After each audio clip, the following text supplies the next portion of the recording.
Bonjour à toutes et à tous, c'est Cobra Guru, j'espère que vous allez bien. Aujourd'hui, c'est quelque chose de très particulier que je vous présente, le prisonnier quantique. C'est un jeu gratuit dans votre navigateur à l'adresse https://prisonnier-quantique.fr, développé par le CEAEA, le Commissariat à l'énergie atomique et aux énergies alternatives. Ce n'est pas qu'un serious game, ce n'est pas qu'un traditionnel serious game. C'est avant tout un vrai jeu vidéo avec un graphisme soigné, une histoire interactive et haletante mêlant aventure, science et science-fiction, le tout avec une dose d'humour. Il faudra à peu près compter entre 8h et 12h pour terminer le jeu, avec des sauvegardes évidemment, donc qui permettront de reprendre à partir du moment où on s'est arrêté. Donc il est jouable entièrement gratuitement, sans inscription ni publicité. Le jeu a été développé en interne, à l'exception de l'illustration et du sound design, et il ne sera pas uniquement question de physique quantique, mais également de physique classique, de chimie, d'énergie, des sciences du vivant, du climat, etc. etc. Et l'aventure nous emmènera aux quatre coins du monde, d'une vieille ferme abandonnée au laboratoire du CEA, et même au grand accélérateur du CERN. Donc le jeu est dispo. Et on va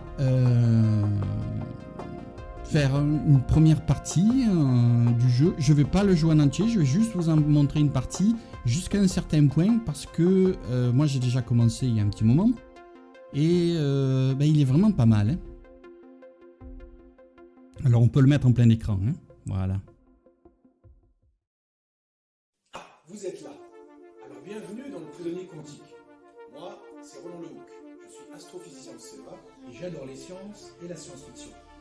Dans ce jeu, vous allez justement vivre une aventure au cœur des sciences et des technologies, qui vous mènera parfois dans le domaine de la fiction plausible, voire de l'imaginaire débridé.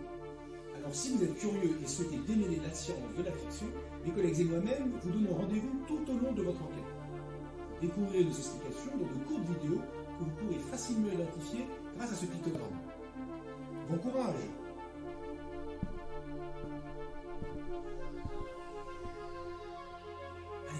Comme je suis sympa, voici un petit indice pour la suite.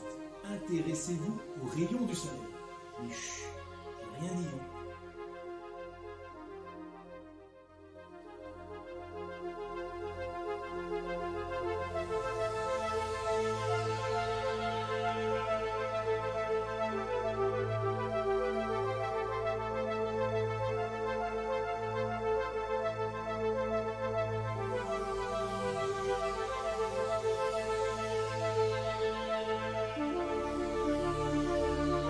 Moi, un univers d'atomes. Et un atome dans l'univers.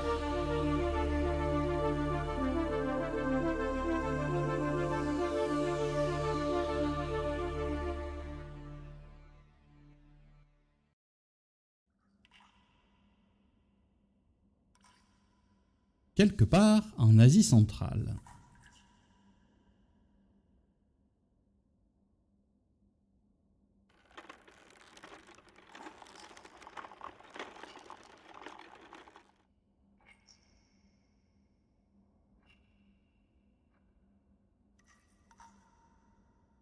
Voici notre héroïne. Brrr, ça caille ici. Mais qu'est-ce que le professeur Kropp pouvait bien chercher dans ces grottes? Bon, reste calme Zoé. Tout va bien, on y va clair, il n'y a qu'à trouver l'entrée des mines.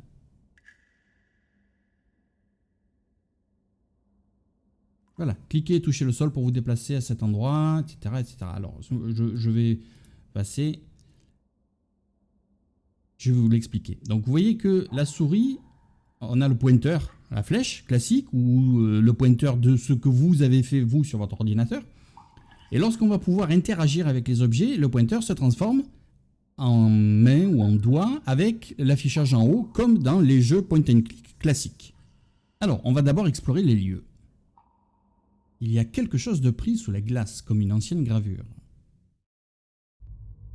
On dirait une sorte de mécanisme. Impossible de le manipuler, il est complètement pris sous une épaisse couche de glace. Donc on ressort. On va continuer l'exploration. 2 énormes disques de pierre obstruent le passage. Ils doivent sûrement protéger l'accès aux précieuses mines d'Amol Tafar. Les expéditions qui avaient travaillé dans ces mines dans les années 50 avaient dû installer un système d'éclairage. Ça devait être l'accès principal aux mines qui s'est effondré dans les années 50. Hihi. Bon sang, j'ai failli avoir une attaque cardiaque. Une crise cardiaque.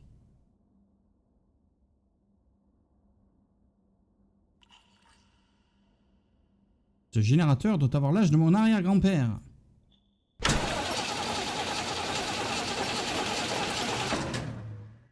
Bizarre. Il a l'air d'avoir suffisamment de carburant, mais cale tout de suite.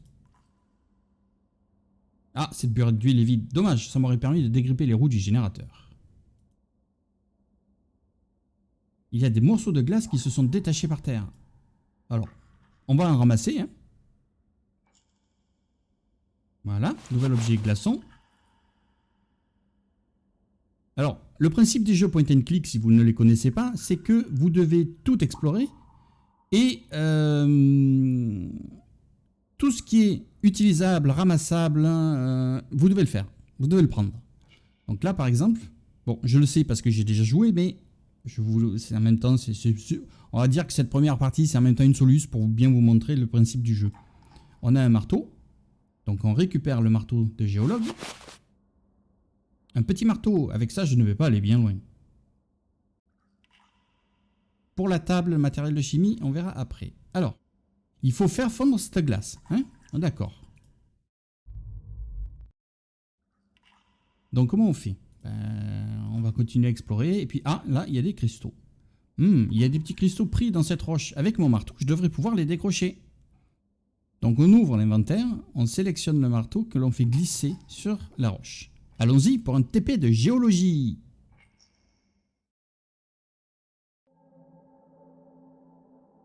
Repérez les cristaux et glissez la pointe de votre marteau dessus pour les ramasser. Au total, vous devez collecter 8 de ces cristaux. Cette roche est large, vous pouvez vous déplacer vers la droite. Enfin, si vous bloquez, vous pouvez obtenir des indices en cliquant touchant ce bouton. Alors, on va d'abord récolter les premiers cristaux. Vous voyez, il y en a un ici. Ah, vous l'aviez peut-être pas vu, hein? Cristaux de sel.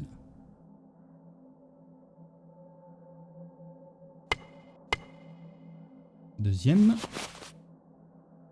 On prend le troisième.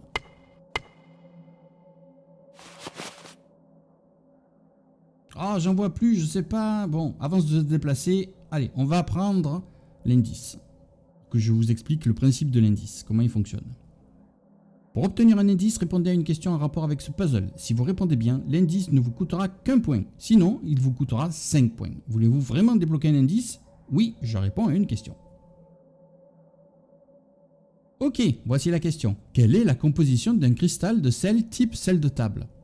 Alors, ah ben là, il faut connaître la réponse. Hein. Vous pouvez chercher sur internet, bien évidemment, si vous ne la connaissez pas. Chlorure de sodium. Bien joué, le sel de table est du chlorure de sodium. Cependant, le chlorure de potassium est aussi un sel que l'on retrouve parfois en association dans les terrains géologiques avec le chlorure de sodium. Cet indice ne vous coûte donc qu'un point. Maintenant, les cristaux seront un peu plus faciles à repérer. Voilà. Donc on va continuer, on va terminer de collecter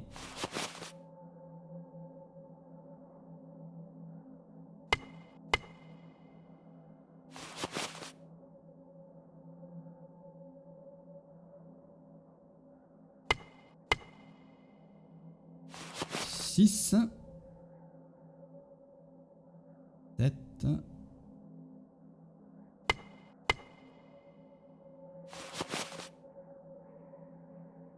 ah ouais, non mais...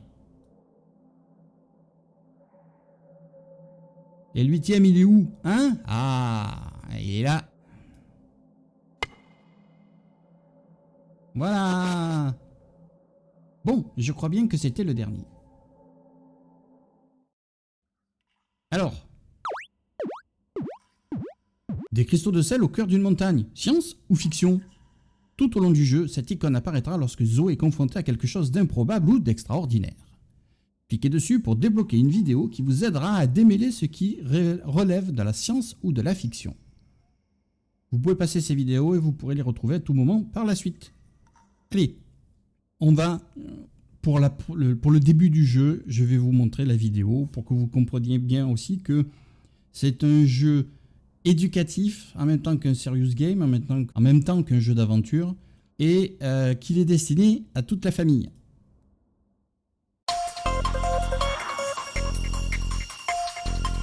Du sel au cœur d'une montagne, science ou fiction?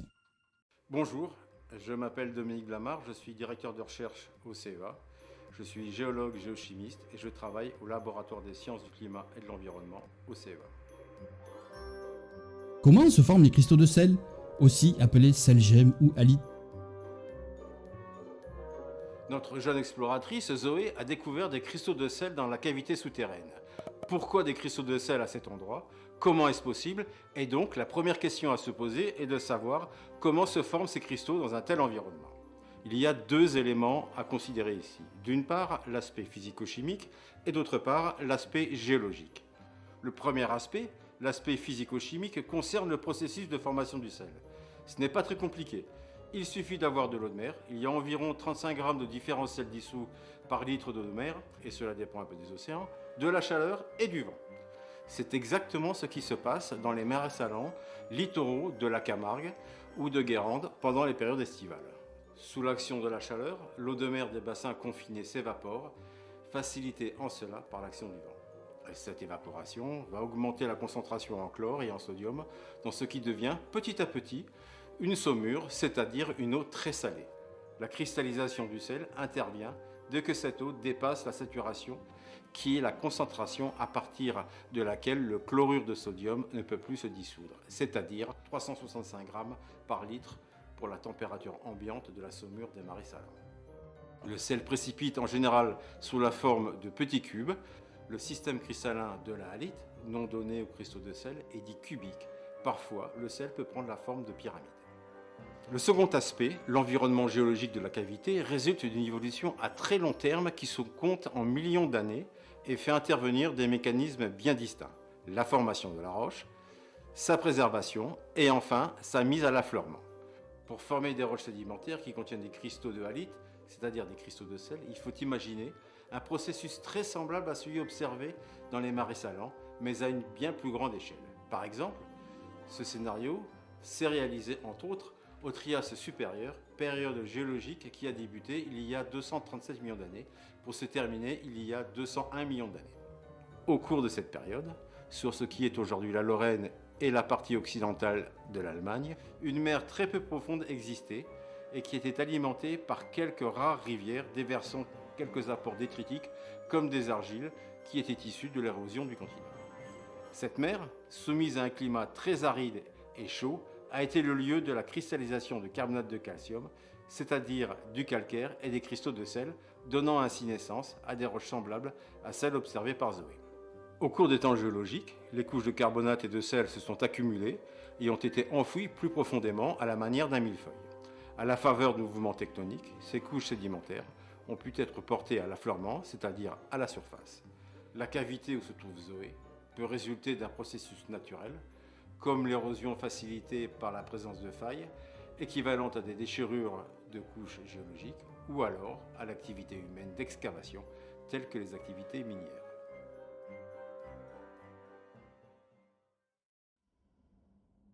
Des cristaux de sel, c'est bien, mais j'aurais préféré des diamants.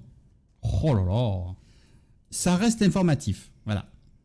Bon, alors, qu'est-ce qu'on fait maintenant de ce qu'on a récupéré? De la glace et des cristaux de sel. Ben, on va à l'établi de Chibi.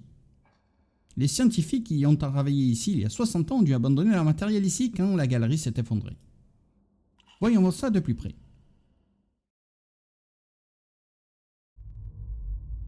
Alors, on a un manomètre, une vieille pompe à vide, un densimètre, un alambic, un thermomètre, un bécher, des molettes Beckbenzen, un robinet, Rapport d'analyse des échantillons de pétrole brut par séparation. Je n'y comprends pas grand-chose à ce charabia.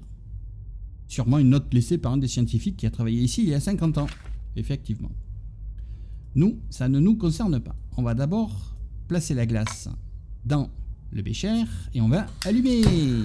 Allumer le feu.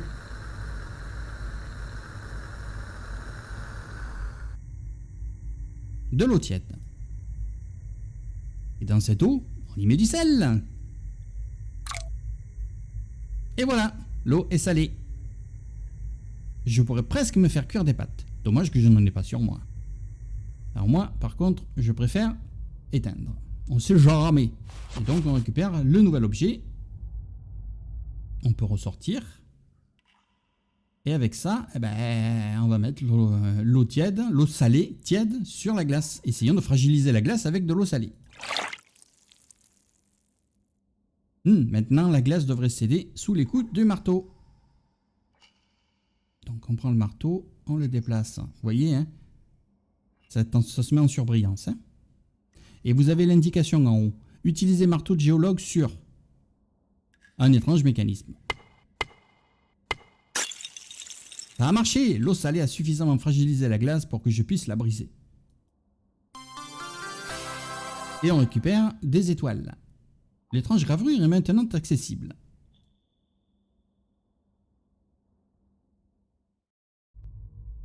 Pas de doute, c'est bel et bien un mécanisme ancien.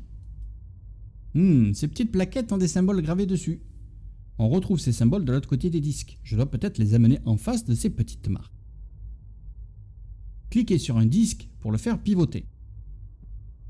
Alors, d'abord on doit mettre tout en face.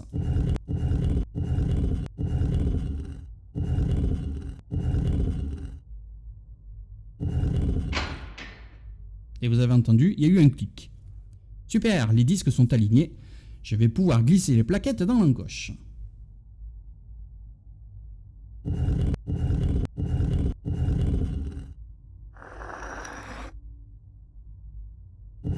Alors, on va aller mettre la première ici.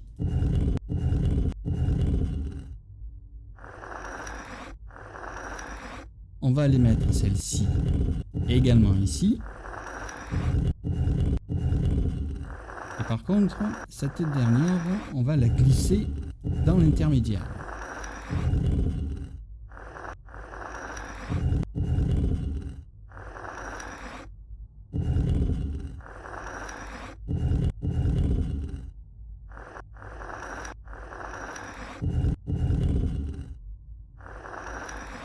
Voilà, on est prêt à compléter le mécanisme. La première est en face.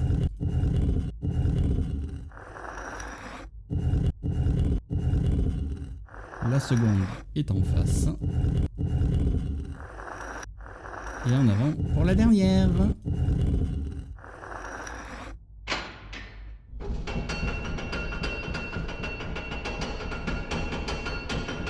Ça fonctionne, le mécanisme s'active.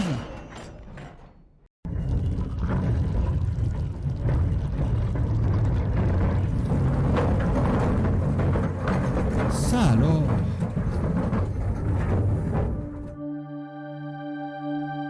Les portes sont ouvertes.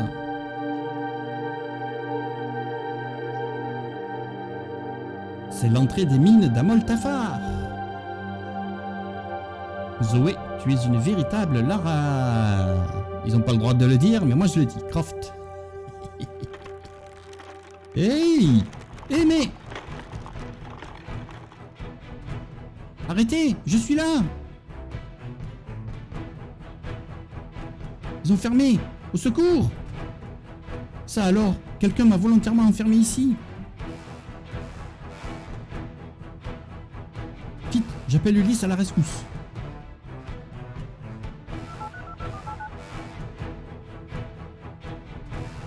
Allez, réponds! Hey Zoé, ça faisait longtemps, je t'ai manqué? Rigole pas Ulysse, faut que tu m'aides, je suis dans le pétrin. Mais t'es où là? Ça capte super mal. Je suis coincé dans les mines d'Amoltafar au fin fond de la Mongolie. Comment ça, coincé? Quelqu'un m'y a délibérément enfermé. Ça caille et j'y vois quasiment rien. Quoi? Mais comment tu t'es retrouvé là-dedans? Bah à cause du carnet d'Artus, j'ai suivi sa piste. Le carnet? Attends, pause, j'ai dû rater quelques épisodes là. Je croyais que les mines étaient condamnées. Ok, je te résume l'histoire.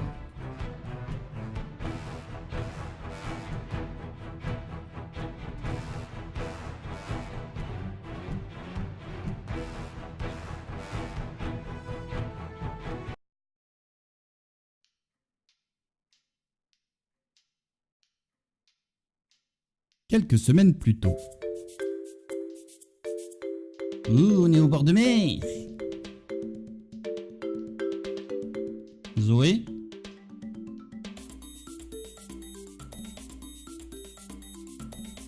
Zoé, vous m'écoutez? Bah non, elle n'écoute pas, hein. Zoé! Zoé, vous dormiez encore? Mais non, Madame Bernache. Vraiment? Alors, qu'est-ce que je vous disais? Bon, allez, on avoue, hein. Pour être honnête, je m'étais peut-être légèrement assoupi. Bien sûr que vous dormiez. Je vous disais donc que je vous avais prévu une mission spéciale pour demain. Ah oui? Oui, vous qui aimez voir du pays, vous allez être ravis. Super! Il y a une vieille ferme non loin d'ici à l'abandon depuis maintenant 60 ans. Comme l'ancien propriétaire a disparu sans laisser de traces et qu'on ne lui connaît aucun héritier, cette ferme y revient à la collectivité. D'accord. En tant qu'archive départementale, nous avons mission d'y collecter, classer et archiver tout vieux document, ouvrage ou manuscrit digne d'intérêt pour le patrimoine. Donc, demain, vous y allez et vous récupérez tous les vieux documents, ouvrages ou manuscrits dignes d'intérêt. Chouette! Mais avant ça, il faut finir votre travail du jour. Que voulez-vous que je fasse?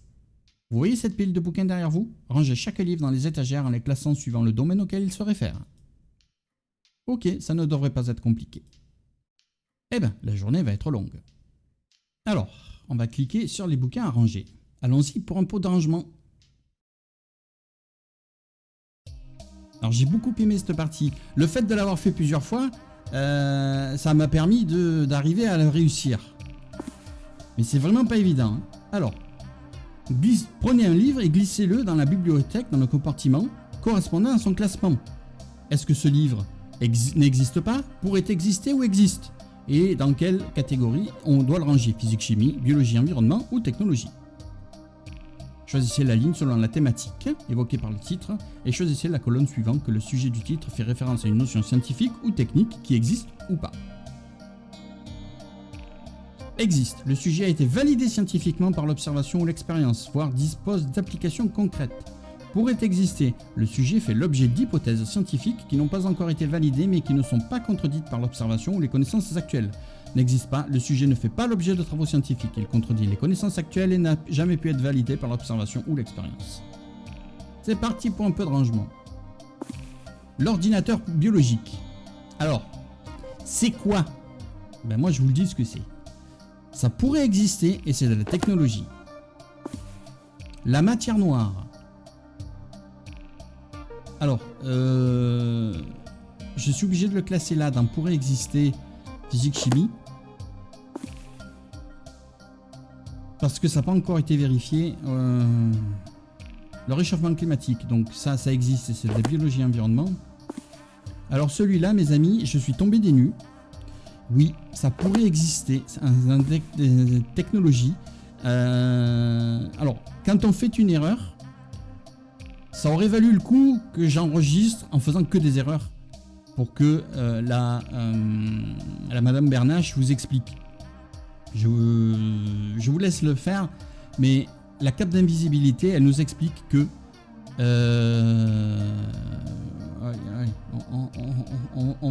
on va se planter, les amis. C'est pas grave. Voilà. Donc, bon, le réchauffement climatique, lui, je mets que ça existe. La cape d'invisibilité, on va dire que ça n'existe pas. Vous allez voir, hein, vous allez voir. Alors, ça, par contre, c'est sûr, la machine à remonter le temps, ça n'existe pas. La vie extraterrestre, on va dire que ça n'existe... Je fais exprès de faire des erreurs, vous allez comprendre pourquoi.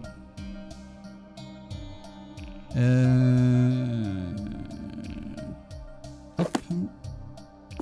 Il y a des choses, bien évidemment, le sabre laser. On a compris qu'ils sont fans de Star Wars. Hein. Et... Hop. Bon, ça, il n'y a pas de souci.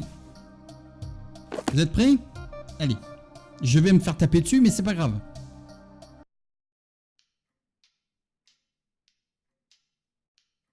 Voilà, j'ai tout rangé.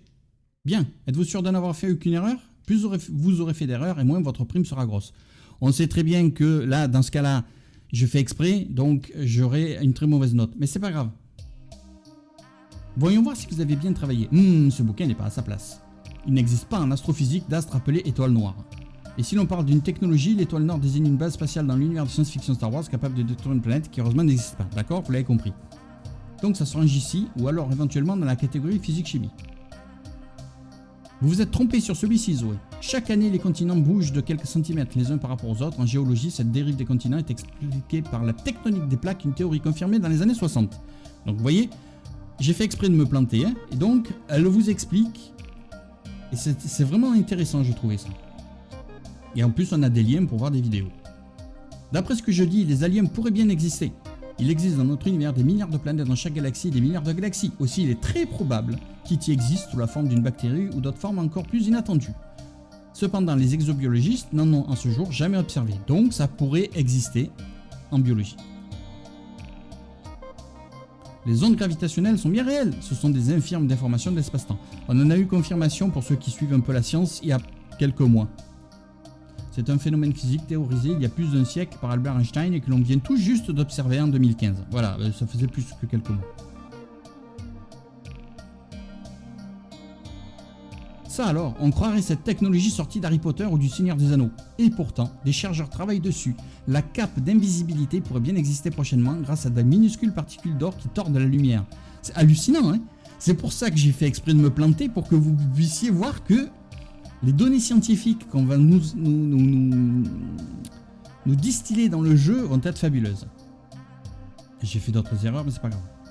La matière noire est une hypothèse émise dès les années 1970 qui explique pourquoi les galaxies tournent plus vite que les astrophysiciens ne l'avaient prévu, en mesurant leur masse détectable. Il y aurait donc une matière invisible à ce jour à nos yeux et à nos instruments qui représentent même plus de 80% de la masse de l'univers, donc ça pourrait exister. L'ordinateur biologique pourrait bien voir le jour d'ici 10 ans. Les chercheurs ont mis au point un processeur à base de matière vivante, des protéines, fonctionnant sans électricité et sans dégager de chaleur. Donc ce livre peut se ranger ici, dans les technologies possibles. Voilà, donc j'ai fait cette erreur, j'ai fait exprès. Si vous faites le sans faute, c'est plus 30 je crois.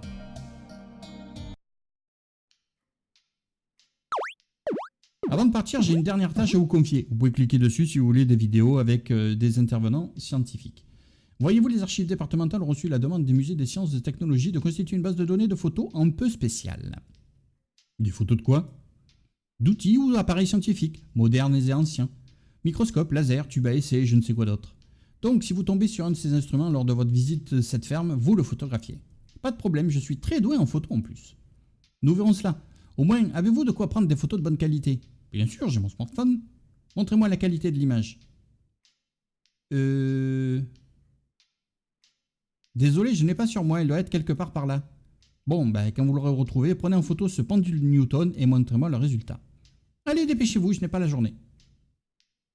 Voilà, fouillez la pièce pour retrouver le téléphone. Donc on va aller directement sur son bureau, hein. Vous avez vu, hein, c'est le bordel. Mon téléphone est peut-être là-dedans. Bon, je reconnais que c'est légèrement le bazar, légèrement, oui. Alors, on va déplacer la tablette de chocolat, on la met au bord. La calculatrice, pareil. On va mettre ce prospectus là. La tasse de café, on va la mettre là-haut. Le mémo. On déplace ça. Et je savais qu'il était là, hein. Pour ça que... Et si... C'est son agenda. Avec le téléphone dedans. Le voilà. Igor, sans toi, je ne suis rien. Ah, mais il est déchargé. Mince, par contre, il est déchargé.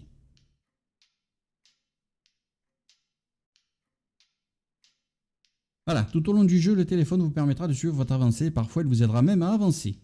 Pour l'utiliser, cliquez dessus dans votre inventaire ou sur cette icône.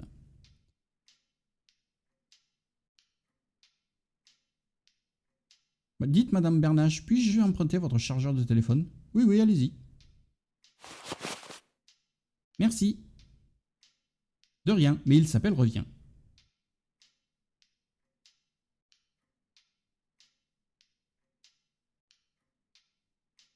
Et donc, on a un câble USB. Alors moi, dès le départ, un bête câble USB, je me suis dit, bon, on peut combiner deux objets. Mais je me suis dit, ouais, le câble USB, on le met sur l'ordinateur. Cet ordinateur est tellement vieux qu'il n'y a pas de prise USB. Ah, vous connaissez, certains d'entre vous ne connaissent pas ça. Hein. Allez, on connecte le câble USB au chargeur pour avoir un chargeur avec câble. Maintenant, il faut trouver une prise électrique. Ah, vous voyez, je vous l'ai expliqué. On peut cibler certains objets. À l'occasion, il faudrait que je pense à la rosée.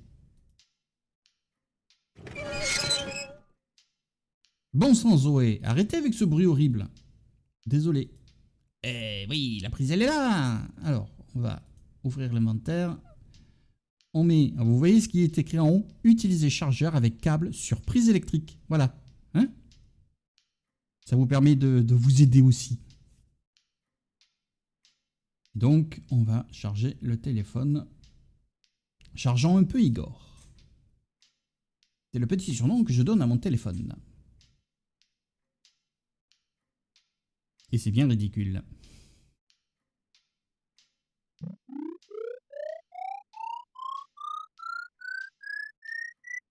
Il a une charge drôlement rapide. Hein? Et voilà, Igor est maintenant en pleine forme. Pour prendre une photo, glissez simplement votre téléphone depuis votre inventaire vers l'objet à photographier. Donc, voilà, on va faire ce qui nous est demandé.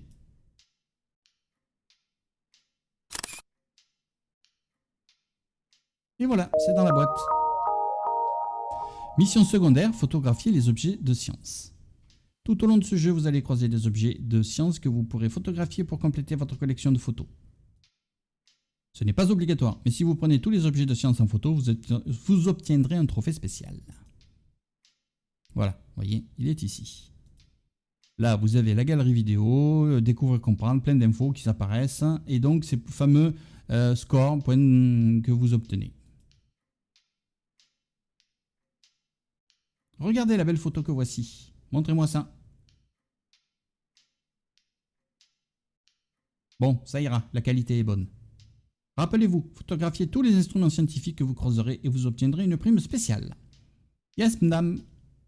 Vous pouvez y aller, Zoé. Fouillez la ferme demain et rapportez-moi tous les documents intéressants que vous y trouverez. À vos ordres. Zoé, vous n'oubliez rien? Dites-moi. Je vous ai dit, mon chargeur s'appelle Revient. Ramenez-le-moi. Ah, donc, il faut débrancher le chargeur. Je vous rends votre chargeur, Madame Bernache. Hi! Eh oui! J'ai bien failli me prendre une belle décharge, moi. Faites attention, voyons. Tenez, votre chargeur. Et une nouvelle mission secondaire. Vous avez découvert votre première particule élémentaire. Selon le modèle standard, la matière se compose de 17 de ses briques de base. Fouillez le jeu pour en révéler tous les secrets et compléter la collection.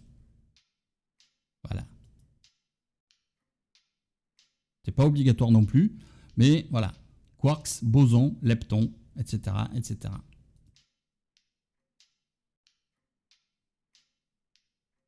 Au revoir, Madame Bernache. Salut, Zoé.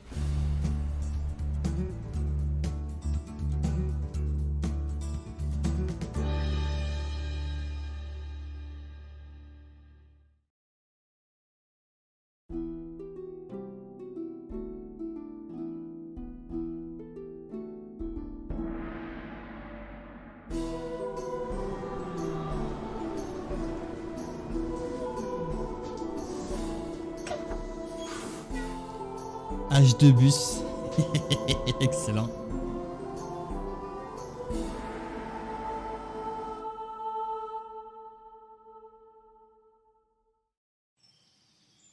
Bon, la ferme doit être par là.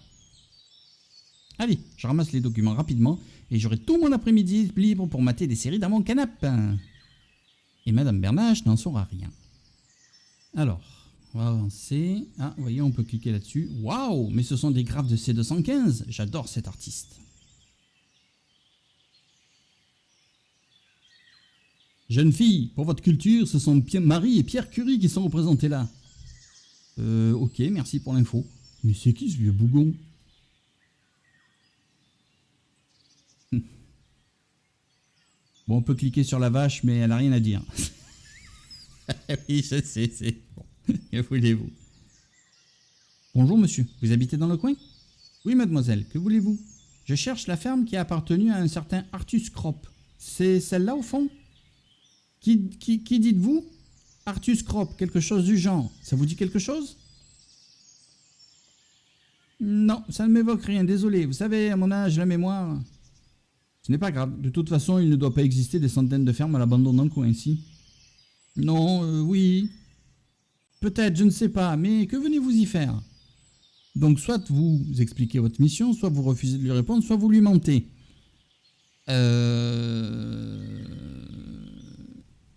La seule différence, c'est le début de la réponse. La suite de la réponse sera la même pour toutes les réponses. Cette ferme a appartenu à mon arrière-grand-oncle. Quoi? Non, rien. Vous perdez votre temps, cette ferme est à l'abandon depuis des années, il ne doit plus rien rester d'intéressant. Vous avez probablement raison, mais je dois faire mon boulot quand même. Et il y a des araignées aussi. Des araignées? Des centaines, énormes et velues. Bon sang, je n'aurais jamais dû accepter ce petit boulot. Mais je dois y aller jeter un coup d'œil quand même. Vous voyez, ces réponses-là, ce sont les mêmes pour les trois choix. C'est un peu dommage, mais bon.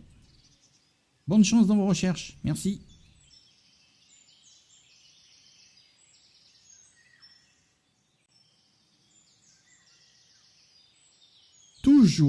Toujours penser à tout regarder. Vous voyez, là, il y a quelque chose qui se met en surveillance. Pourquoi? Voilà pourquoi. Parce qu'on a un flacon d'eau à récupérer, un flacon vide.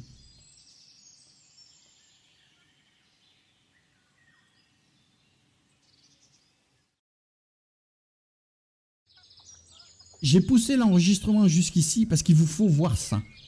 C'est géant. Donc on est dans la ferme. Interagir avec porte condamnée. Impossible d'entrer. On dirait que la porte a été condamnée il y a un moment. Donc par exemple, ce qu'on peut faire, c'est ça. On peut pomper de l'eau. Donc l'eau va quand même couler. Et on utilise le flacon dessus. Voilà. Comme ça, elle a récupéré un flacon d'eau. La bouteille est remplie jusqu'au trait. On ne sait jamais, ça pourra servir si j'ai une petite soif. Ou si elle en a besoin pour une énigme. Ah, un barreau. Bizarre ce bout de bois. La lettre C est gravée dessus.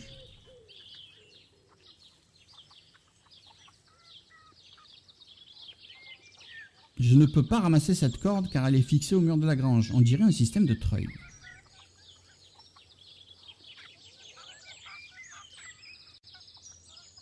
Donc vous voyez qu'il y a plusieurs objets que vous pouvez interagir avec. Ok, je te laisse picorer en paix. Ah, et puis il y a un tracteur. J'ai toujours rêvé d'avoir mon propre tracteur. Voyons voir si ce vieux taco en a toujours sous le capot.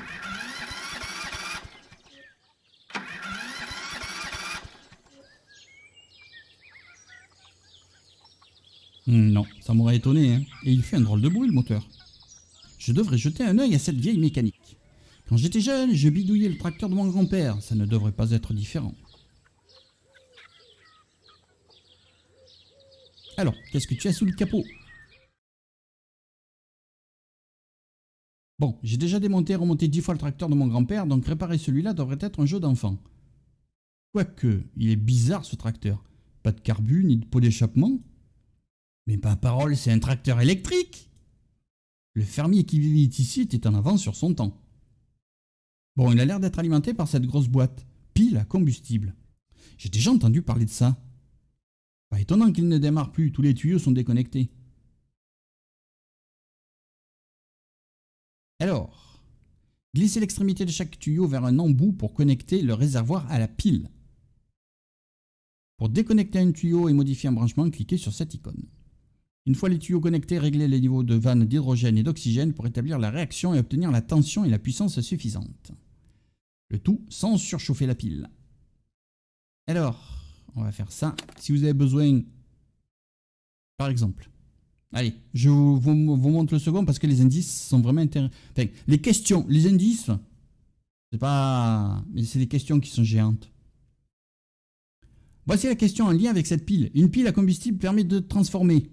Transformer quoi? C'est une réaction chimique en électricité. Voilà. Et donc l'indice est... Une pile à combustible est alimentée par de l'hydrogène et de l'oxygène, mais ils ne doivent surtout pas être branchés du même côté. Donc, on va mettre l'hydrogène ici et l'oxygène là. Allez, maintenant, on ouvre les vannes. Quelque chose se passe dans la pile. Les aiguilles bougent, mais j'ai très peu de tension et de puissance. Je dois trouver un meilleur réglage pour améliorer le rendement de la pile. Allez, on va passer au niveau 2 en hydrogène. Et c'est parti! Ça marche, la pile fonctionne à plein régime. J'ai des doutes quand même, hein. On peut vraiment faire rouler un tracteur avec un peu d'hydrogène? Une seule manière de le savoir.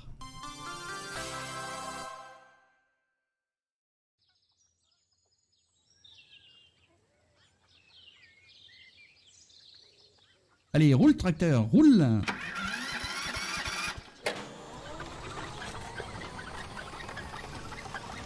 Tourne! Oups.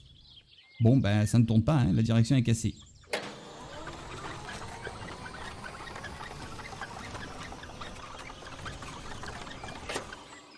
Oups.